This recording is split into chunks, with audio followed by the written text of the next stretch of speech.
Assalamualaikum warahmatullahi wabarakatuh. Terima kasih sudah klik video ini. Salah satu kisah Nabi Ibrahim alaihissalam.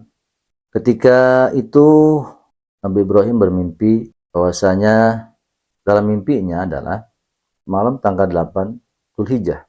Bahwa dalam mimpi itu diperintahkan oleh Allah Subhanahu wa taala untuk menyembelih anaknya itu Ismail. Kemudian pada saat paginya merenungkan apakah arti mimpi itu sebetulnya. Apakah dari syaitan? Apakah memang perintah Allah Subhanahu wa taala? Malam kedua, malam ke-9, artinya malam ke-9 di bulan Dzulhijjah, beliau bermimpi lagi. Nabi Ibrahim bermimpi lagi. Sama mimpinya yang kedua adalah diperintahkan oleh Allah untuk menyembelih anaknya Nabi Ismail.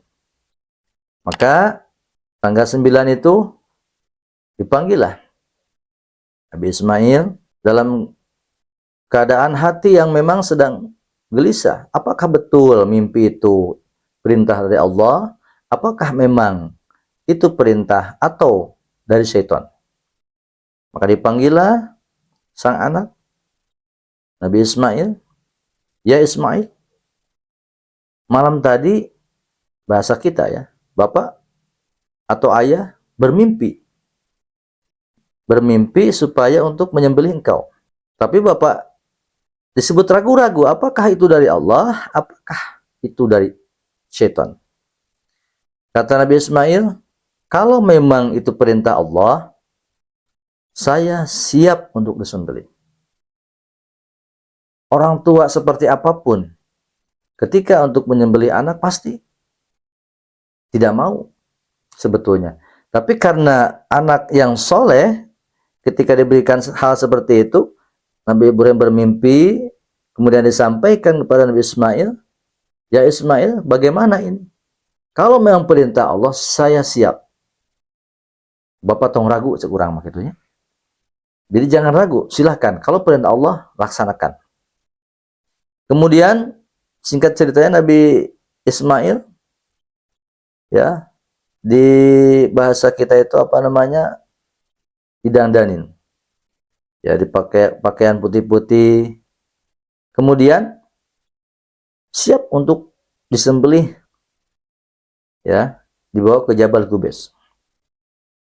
Dalam perjalanan digoda oleh iblis, ada seorang, ya Ibrahim, masa sama anak tega? Maka iblis dirempal. Datang lagi kepada Nabi Ismail, Ismail, biraku atau bagaimana? Kamu gak takut disembelih sama bapak? Dilempar. Kemudian pada saat sedang mau menyembelih, sudah sampai di lokasi Jabal Gubes, maka disembelihlah itu Nabi Ismail. Maka kenapa tidak apa namanya, tumpul itu pedang untuk digunakan? Padahal pedang Nabi Ibrahim dites sama batu, belah batu itu, saking tajamnya. Jadi disembelih lagi lah itu kepala Nabi Ismail, sampai tidak putus juga. Yang akhirnya digantilah oleh gibas atau domba. Ya, sebetulnya mimpi itu betul dari Allah Subhanahu wa taala. Intinya adalah untuk menguji sejauh mana keimanan kepada Allah Subhanahu wa taala. Nah, dari cerita itu, dari kisah Nabi Ibrahim, salah satunya adalah kaitannya dengan haji, ada yang disebut dengan melontar jumroh. Melontar jumroh adalah melempar setan, ya, melempar syaitan. Syaitan dilempar, menggoda. Jadi maka ada jumroh, jumratul ula, ada jumratul aqobah. Itu sejarahnya adalah berawal dari mimpi Nabi Ibrahim alaihissalam ingin atau diperintah untuk menyembelih Nabi Ismail. Ada lontar jumroh. Yang kedua, adanya kurban. Ya, digantilah dengan gibas karena Nabi Ismail tidak jadi disembelih, digantilah dengan kambing atau domba. Nah, maka sampai sekarang ada yang namanya berkurban.